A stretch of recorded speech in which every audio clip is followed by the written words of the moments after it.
যাওয়ার কথা মালদ্বীপস। আল্লাহ তাআলা উনি আমাকে উমরাতে পাঠিয়েছেন। দেশের জনপ্রিয় ইউটিউবার ও অভিনেতা তামিম মৃধা বর্তমানে তার জীবনযাপন, পোশাক আশাক অনেকটাই বদলে গেছে। পরিবর্তন এনেছেন চিন্তা ভাবনাতেও।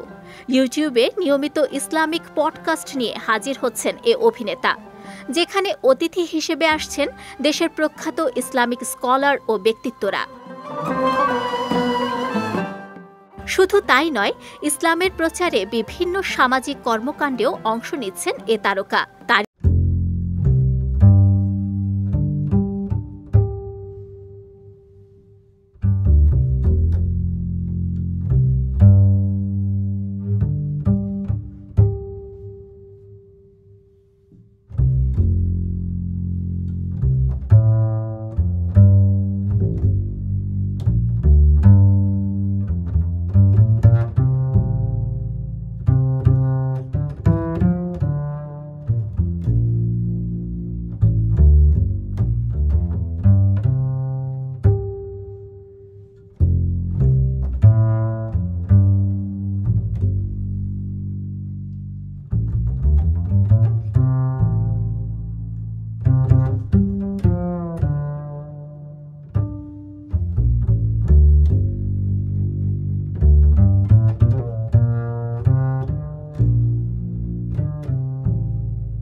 মজার ছলে ভিডিও করতেন তিনি। তার সেই ভিডিওগুলো তামিমের জন্য একটি নতুন দরজা খুলে দেয়। এরপর 2015 সালে তিনি সুযোগ পেয়ে যান ভালোবাসা দিবসের নাটকে।